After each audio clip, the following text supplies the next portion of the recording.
गुरुवार के दिन अगर शिव जी के मंदिर में पानी चढ़ाया जाए, जल चढ़ाया जाए, तो घर में विद्वत्ता का अनुभव होता है महाराज। भगवान विष्णु ने जाते हुए शिव बाबा को देखा। शंकर भगवान से, भगवान नारायण ने कहा आप कुछ कहेंगे नहीं? भगवान शंकर कहते हैं नारायण चिंता मत करो, गुरुवार के दिन अगर दाल चढ़ा कर जाएगा, चने की दाल को मंदिर के पीछे बैठकर ओम नमः शिवाय बोलकर जो नारायण को समर्पित करेगा, उसके मनवांचित फल को मैं 3 महीने में पूरा कर दूंगा। उसके मन की कामना को मैं 3 माह में पूर्ण कर दूंगा। आज भी नियम है, चने की दाल को लेकर जाते मंदिर के पीछे बैठकर चने की दाल को लेकर ओम नमः शिवाय का जाप करते हैं। 7 बार ओम नमः शिवाय बोलकर चने की दाल वापस घूमकर भगवान विष्णु को समर्पित करी जाती है, तो 3 महीने में मनोकामना पूरी हो जाती है। उस चने की दाल का इतना प्रमाण है, इतना प्रमाण। गुड़ जोड़ता है। जितने समय अतिथि हमारे घर में रहे, मेहमान हमारे घर में रहे, जिसको हमने आरती के समय पर गुड़ दिया है, जिसको हमने गुड़ दिया है, वो पाकर आनंद के साथ में। अच्छा, तभी तुमने सुना जो जिसके यहाँ पर गणेश जी नहीं होते, शादी ब्याह में अगर गणेश जी नहीं मिलते तो क्या करते हैं, वो गुड़ का जो ढेला होता है ना, उसी को आधा तोड़कर गणेश जी बना के रख देते हैं और उसी आधे गुड़ के ढेले का भोग लगा देते हैं। गुड़ का ही गणेश और गुड़ ही खजा। देखिए जरा भाव देखिए हमारे सनातन धर्म, भगवान को रिझाने का तरीका देखिए। अब कई लोग कहते हैं ये गुड़ से क्या होता है, ये मूंग से क्या होता है, ये धने से क्या होता है, चावल से क्या होता है, बेलपत्र से क्या होता है। अरे भाई, समर्पित करोगे, पाओगे तो जानोगे ना। सावन के गुरुवार के दिन जिस लड़का और लड़की का विवाह नहीं हो रहा, बहुत हताश हो गए, परेशान हो गए, विवाह संबंध जमी नहीं रहा, किसी भी बुधवार के दिन तांबे के कलश में चने की दाल को भर लीजिए, किसी भी बुधवार, और तांबे के कलश में चने की दाल को भर लो। उसमें 2 गोल सुपारी रख लो, पूजन वाली सुपारी रख कर 2 सिक्के उसमें रख लो, पीले कपड़े से मुख बांध दो, उसका पूजन करो बुधवार के दिन भी, और गुरुवार के दिन उसका पूजन स्नान करने के बाद करना। पर घर में किसी से बात मत करना, मुख से शब्द मत बोलना, मुख झूठा मत करना। पूजन करने के बाद उल्टे हाथ पर कलश को रखकर सीधे हाथ से ढककर कोई ब्राह्मण के घर में जाकर साथ में किसी को ले जाओ, बिना बोले, बिना बात करे, बिना कहे, साथ जाकर ब्राह्मण का दरवाजा बजा दे, बात कर ले और में गया वो, पर तुम्हें नहीं बोलना है। और वो कलश ब्राह्मण के अपनी कामना कर कर वो कलश का दान दे दिया जाए। महाराज, ज्यादा से ज्यादा 4 महीना 3 महीने के अंदर विवाह संबंध पक्का हो जाता है। विवाह संबंध, चने की दाल का दान कुछ सहज नहीं है। रहा है कि मैं दुखों से पीछा छूट ही नहीं रहा, तब उस जगह पर बेलपत्री के मध्य भाग में पीला चंदन, ये जो पत्ती है और ये 2 पत्ती हैं, ये बड़ी पत्ती और ये बीच की जो 2 पत्ती हैं, इसके बीच में जो डंडी का भाग रहता है, जो बीच में डंडी का जो भाग है, बड़ी पत्ती और ये 2 छोटी पत्ती के मध्य में जो डंडी का भाग है, उस डंडी के भाग में पीला चंदन और एक अक्षत पीला। शंकर भगवान को प्रदोष के दिन आप अगर प्रदोष काल में समर्पित कर रहे हैं, तो ये निश्चित है कि धीरे धीरे कर कर वो दुख समाप्त होगा, वो दुख हटेगा ही। विश्वनाथ को कुछ नहीं चाहिए, मेरे शंकर को चाहिए क्या? अगर आपके जीवन में ऐसा लगे कि बहुत बड़ी बीमारी आ गई और आपके घर का व्यक्ति वेंटिलेटर पर पड़ा हुआ है, तो शमी के वृक्ष के फूल ले आओ 7, और शमी के वृक्ष के 7 फूल लाकर एक फूल शंकर भगवान को श्री शिवाय नमस्तुभ्यम कहकर उस व्यक्ति के लिए जो पड़ा हुआ है, अंतिम सांसें गिन रहा है, जिसको अटैक आ गया, अंतिम सांसों में जो गिन रहा है, उसके नाम से भगवान शंकर पर चढ़ाना प्रारंभ कर दो। मात्र 7 पुष्प, उस शमी के वृक्ष के 7 पुष्प आप शिव को समर्पित करिए, उसका नाम और गोत्र बोलकर, और भगवान शंकर का मूल मंत्र श्री शिवाय, जम के बोलिए श्री शिवाय नमस्तुभ्यम बोलकर एक शमी का फूल शंकर पर चढ़ाना प्रारंभ कर दो। फिर आगे वो विश्वनाथ की मर्जी है, वो प्राण कैसे लेकर वापिस आता है, उस काल से छुड़ाकर महाकाल कैसे लाता है, ये वो जाने। आपका फर्ज केवल आप अदा करिए। ये 3 समय एक ऐसा समय है, मान लो सुबह यदि आपको समय ना मिले भगवान शंकर का गुणगान करने के लिए, मान लो दोपहर का समय ना मिले शंकर भगवान का गुणगान करने के लिए, तो शिव पुराण कहती है जब सूर्य डूब रहा हो, प्रदोष काल का जब समय हो, तब उस शंकर का गुणगान करो तो सारी जिंदगी तुम्हें किसी के आगे हाथ नहीं फैलाना पड़ेगा। भगवान भोलेनाथ स्वयं तुम्हें उतना प्रबल वैभवपति बना। कितना सुंदर कहा है। जब जिंदगी बहुत संघर्ष में चल रही हो, बहुत दुख का जीवन चल रहा हो, बहुत कष्ट का जीवन चल रहा हो, बहुत कष्टमय जीवन चल रहा हो, तब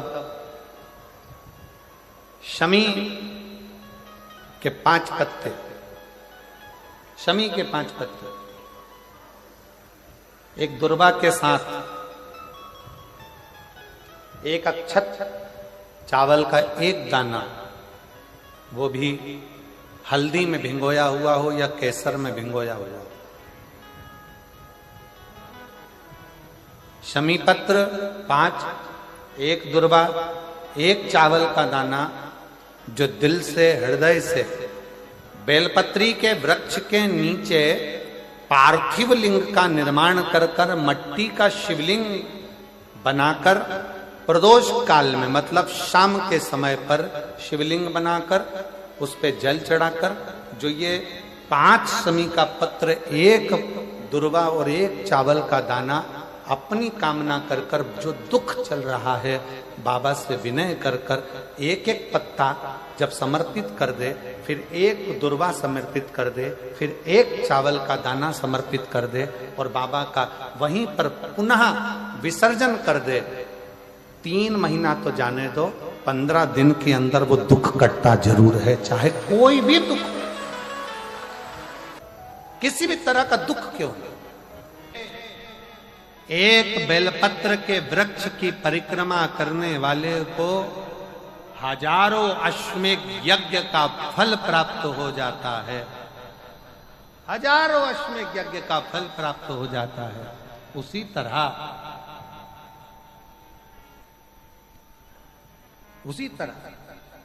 एक पार्थिव लिंग का निर्माण करने वाले को, मिट्टी का शिवलिंग का निर्माण कर कर पूजन करने वालों को 12 ज्योतिर्लिंग के शिवलिंग के दर्शन का पुण्य फल प्राप्त। जब श्री बद्रीनाथ भगवान विश्राम करते हैं, पट जब बंद होते हैं, तो मेरे नारायण के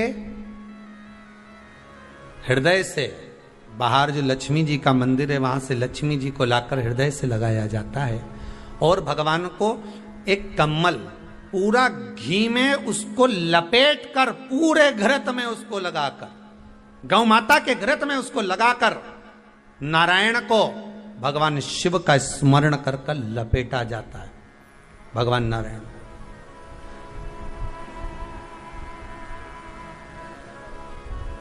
बद्रीनाथ बाबा के मंदिर में दिया घी से भर दिया जाता है, ताले लगा दिए जाते हैं, सब नीचे आ जाते हैं। जब अक्षय तृतीया के समय पर पट खोलते हैं, बाबा का कम्मल घृत से जुड़ा हुआ वैसा कि वैसे ही घृत भरा हुआ, घृत में स्थिरता है, घर में घृत के अंदर लक्ष्मी का भाव आ जाता है। हमारे यहाँ हिंदू धर्म में बहुत सुंदर बात कही जाती थी पहले, आजकल जमाने में कहते कि नहीं कहते मालूम नहीं, पर मारवाड़ के अंदर एक रीति थी, घर के अंदर रसोई घर में एक इतनी बड़ी कुल्हड़ होती थी जिसमें घी भरा होता था, छोटी सी चम्मच होती थी, उसमें पूरे घर का घी खाली हो जाए और उस कुल्हड़ का घी खाली नहीं होना चाहिए। नानी भाई का मायरा सुना है आप लोगों ने? अगर नानी भाई का मायरा सुना होगा तो नानी भाई के मायरे में नरसिंह मेहता जी की जो दादी के प्राण छूटे थे, वो केवल इसी बात पे छूटे थे। अगर नानी भाई का मायरा सुना होगा तो आपको मालूम होगा, नानी भाई के मायरे में जब नरसिंह मेहता भोजन करने के लिए बैठे तो नरसिंह मेहता की भाभी दुरत गौरी ने कह दिया दादी के सामने, जब दादी बोली क्यों इसकी रोटी में घी नहीं लगा, तो कहा कुल्हड़ का घी समाप्त हो गया है, रसोई घर में जो बाटकी रखी थी उसका घी समाप्त हो गया। जय कुंवर भाई को चिंता लग गई, आंखों से अश्रु बहने लगे और जय कुंवर भाई नरसिंह मेहता की दादी प्राणों को छोड़ दी कि मेरे रसोई घर का घी समाप्त हो गया, मतलब ये घर अब बर्बाद होने में देरी नहीं लगेगी। नानी भाई का मायरा कहता है, दादी के प्राण छूट गए थे, नैनों से नीर बह रहा था। केवल जरा सा संवाद। शास्त्र कहता है घर के रसोई घर में जिस बाटकी से आप रोटी पर घी लगाते हो उसकी बाटकी में भले आधा चम्मच घी पड़ा पर पड़े रहना चाहिए। क्यों? वो लक्ष्मी को घटने नहीं देता। जिस दिन बाटकी मंज जाए, साफ हो जाए, उसी दिन उसको धोकर पोंछकर वापस भर देना चाहिए। अगर बाटकी गंदी हो गई तो आप धो पोछो, मना नहीं है, पर उसको धोने पोंछने से पहले एक कटोरी में घी भर दो, चम्मच रख दो। पर रसोई घर में बाटकी में घी होना चाहिए और उसमें आप डालते रहो और लगाते रहो, रोटी में चलेगा, पर बाटकी का घी समाप्त नहीं होना चाहिए, कुल्हड़ का घी समाप्त नहीं होना चाहिए। वो बरकत है, वो भंडार है, वो संपदा है हमारी। घृत वैभव देता है, घृत वैभव प्रदान कर।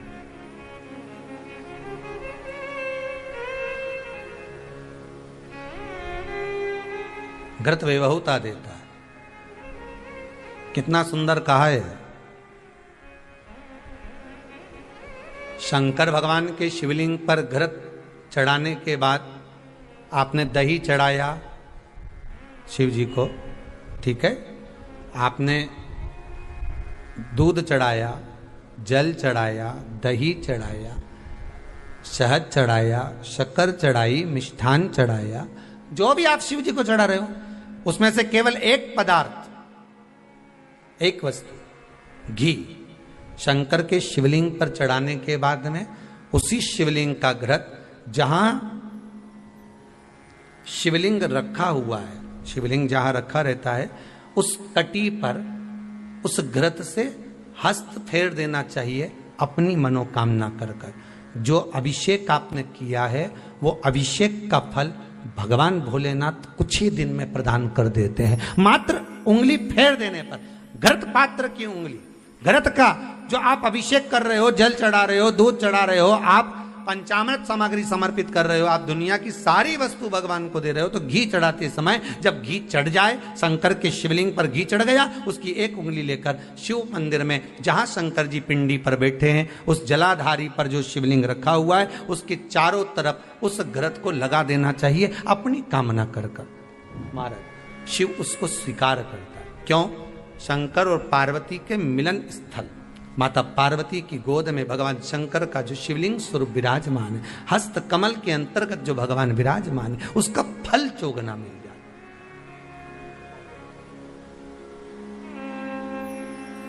शक्तिपीठ नाम सुना है? अरे बोलो तो, जितने लोग कथा सुन रहे, शक्तिपीठ नाम सुना है? शक्तिपीठ का मतलब क्या होता है? जहां पर माता सती के अंग के टुकड़े होकर गिर पड़े वो शक्तिपीठ के रूप में निर्मित हो गए। तो जितनी भी शक्तिपीठ होती है उन शक्तिपीठ में आप लड्डू चढ़ाएं, पेड़ा चढ़ाएं, वस्त्र चढ़ाएं, आभूषण चढ़ाएं, सोना चढ़ाएं, चांदी चढ़ाएं, मुद्रा चढ़ाएं, आपकी मर्जी पड़े करोड़ों रुपए चढ़ाएं, मना नहीं है। पर शक्तिपीठ का दर्शन करने जब जाएं तो कम से कम थोड़ा साथ में गाय का घृत, असली घी साथ में लेकर अवश्य जाएं। क्यों? शक्तिपीठ पर भी घी समर्पित करने से मनोकामना पूर्ण हो जाती है। आप आएंगे शक्तिपीठ का दर्शन करके और मनोकामना पूर्ण होना है। मात्र शक्तिपीठ। आप चढ़ाए वस्तु ढेर चढ़ाएं, आप सोना चांदी, अंबारियों में धन दौलत सब चढ़ाएं, पर साथ में आप चुनरी चढ़ा रहे हैं, साड़ी चढ़ाए, घृत भी दीजिए, घृत भी प्रदान।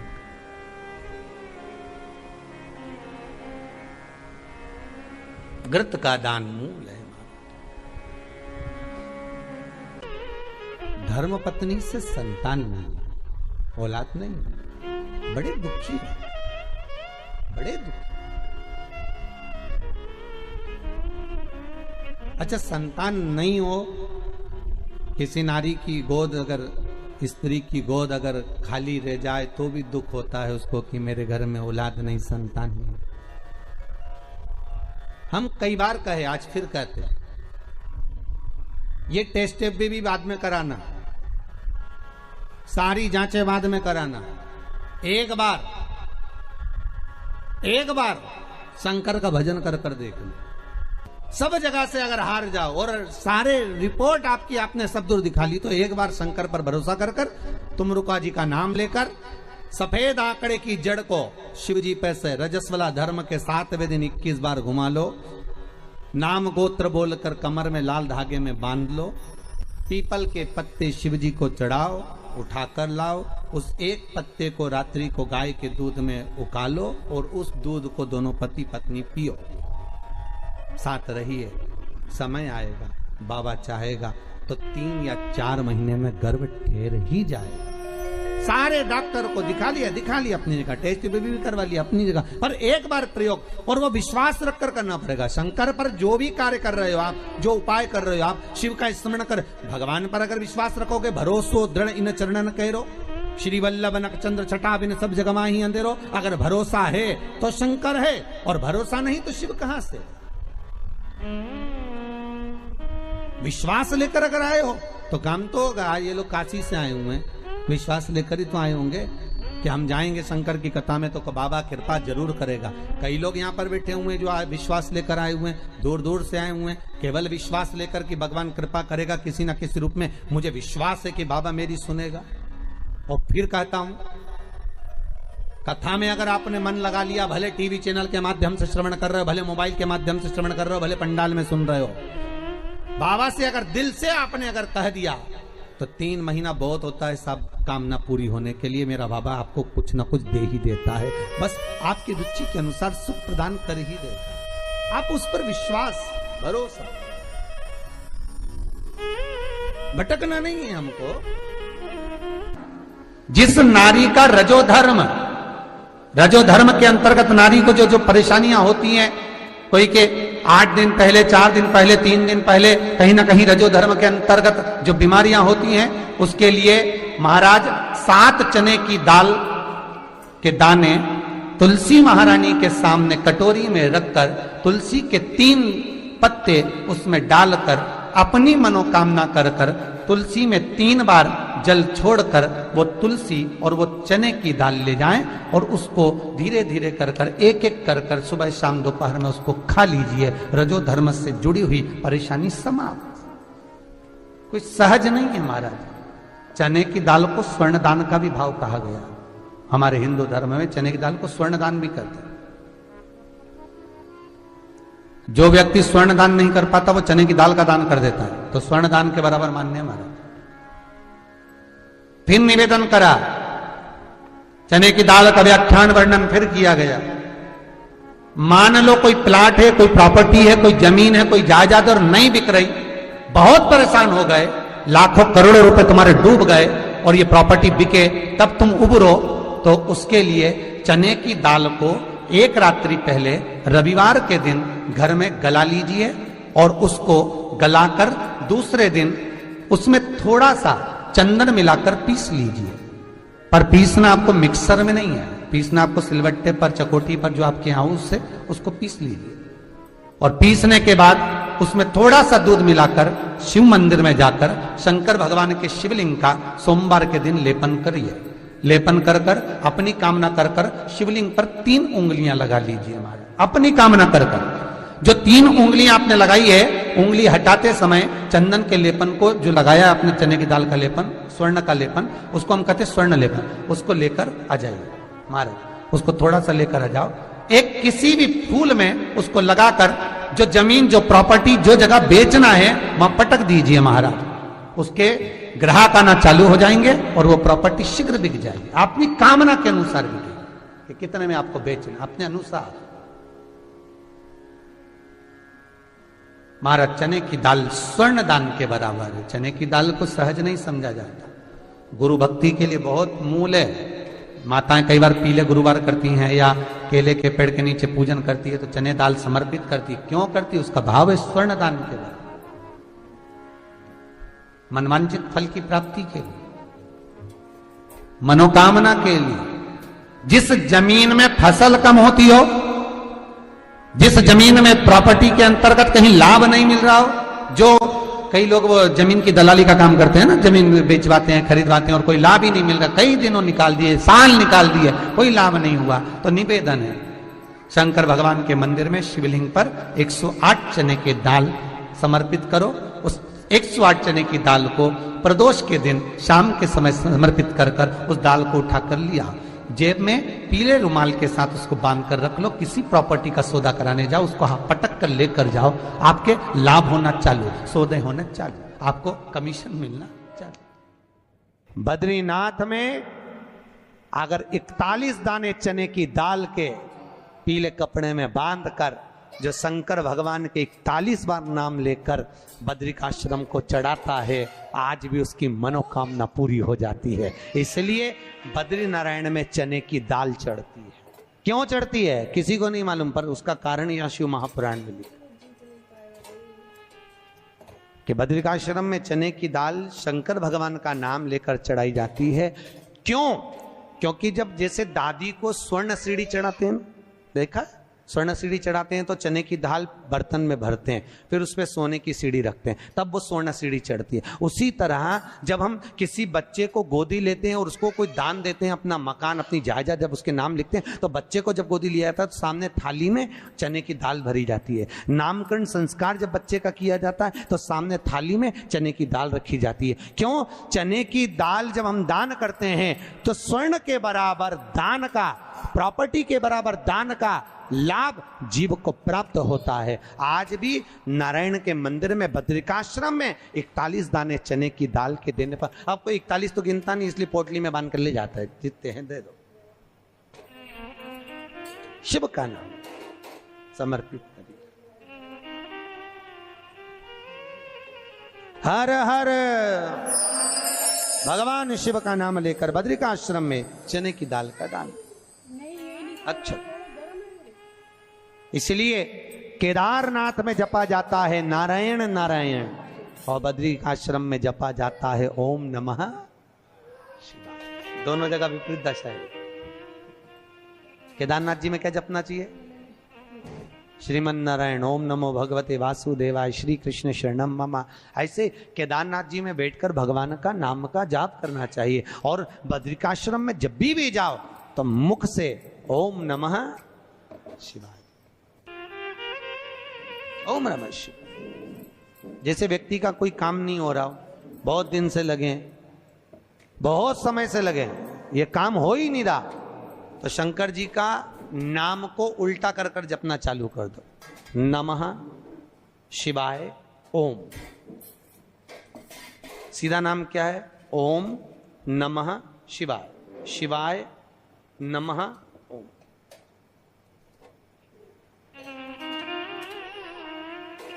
जब उल्टा नाम व्यक्ति जपना चालू कर देता है, जिस बच्चे के, बच्ची का, जिसका भी विवाह नहीं हो रहा हो, कोई काम नहीं हो रहा हो, कोई सीए की पढ़ाई कर रहा है और एग्जाम में निकल ही नहीं रहा, 3-3 4-4 बार बैठ गया, पास ही नहीं हो रहा, उस बच्चे को बोल दो बस सुबह उठते से ही शिवाय नमः ओम बोलना चालू कर दे, एक ही बार में सिया पास ले।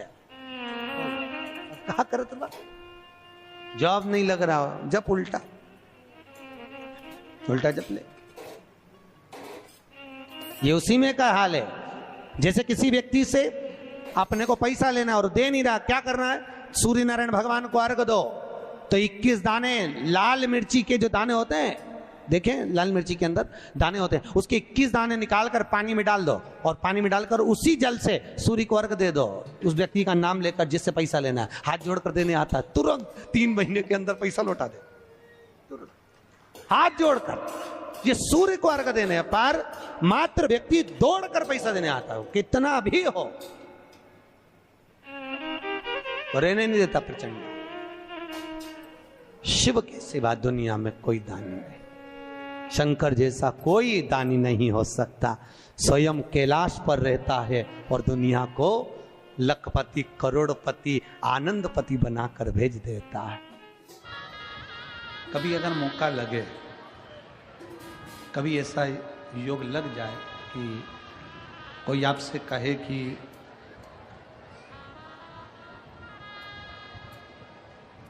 आपके शरीर में बहुत भारी कोई रोग हो गया और बहुत बड़ा रोग है, बहुत रोग, और शरीर में बहुत बड़ा रोग हो गया हो और वो रोग समाप्त नहीं हो रहा, वो रोग समाप्ति की ओर जा ही नहीं रहा, रोग समाप्त हो ही नहीं रहा, तो एकांक्षी नारियल लीजिए। श्रीफल, नारियल देखा है सब लोगों ने? श्रीफल जो होता है, नारियल जो होता है, एकांक्षी नारियल। एकांक्षी नारियल से मतलब है कि नारियल में जो जटा होती है उस जटा के स्थान पर 3 नेत्र होते हैं।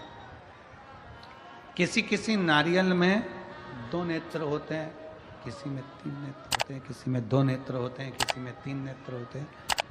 तो 3 नेत्र वाला नहीं, 2 नेत्र वाला नहीं, कभी अगर मिल जाए, भूलवश तुम्हारे हाथ में आ जाए, एकांक्षी नारियल।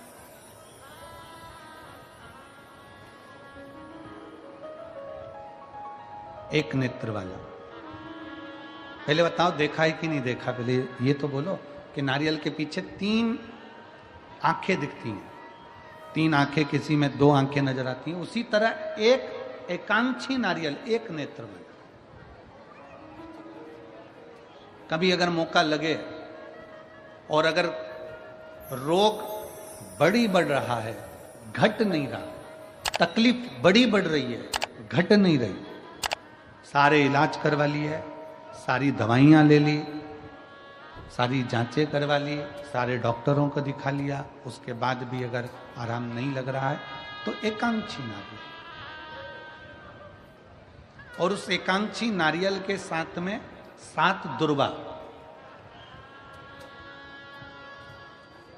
7 बेलपत्र,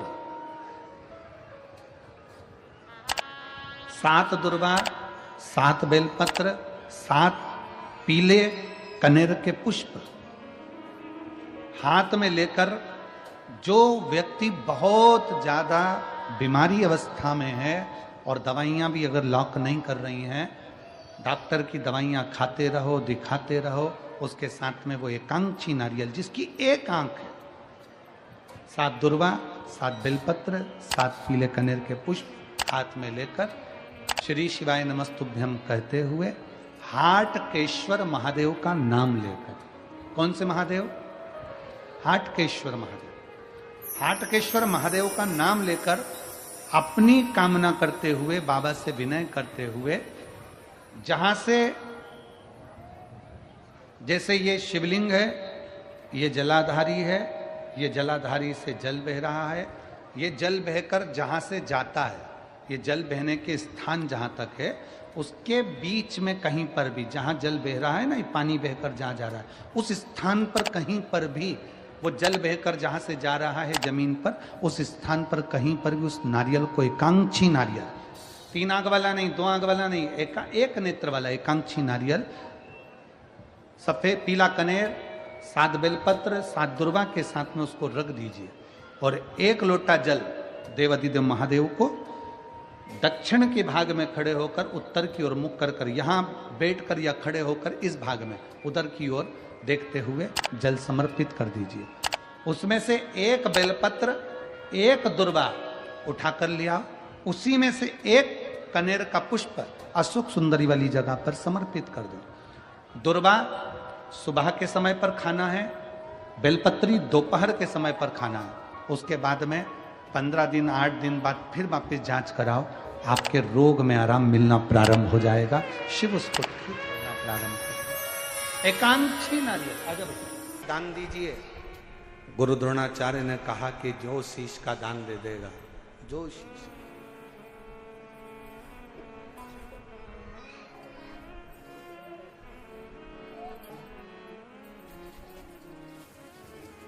मेरे शंभू ने कहा, मेरे शंकर ने, इस पवित्र कथा का आनंद कर रहा है, हस्तिनापुर महापुराण की कथा कर रही है, जो शीश का दान देगा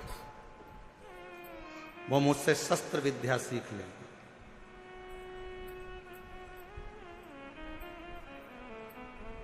अब कौन शीश का दान दे? सब 105 जितने शिष्य बैठे थे गुरु द्रोणाचार्य के, उसमें से 100 शिष्य उठकर चले गए। 5 शिष्य बैठे रहे पांडव, उसमें भी एक अर्जुन सामने बैठा रहा, तलवार उठाई और शीश के पास लेकर जाने लगा, काट कर शीश का दान देने लगा। गुरु द्रोणाचार्य ने मना कर दिया, मुझे कटा हुआ शीश नहीं, तेरे धड़ पर लगा हुआ शीश मेरे चरणों में पड़ जाएगा, उतना दान बहुत है और मैं तुझे दे दूं, मत दीजिए। शंकर भगवान को तुम्हारा धन नहीं, वैभव नहीं, सत्ता नहीं, दौलत नहीं, शिव जी को केवल तुम्हारा एक लोटा जल शिव को समर्पित कर दो। एक लोटा जल भी नहीं हो तो 3 बार ताली बजा दो, वो भी नहीं है तो मुख से बम बम बोले बोले, ये भी नहीं बोल सकते तो मुख से हर हर महा, इतना कर सकते।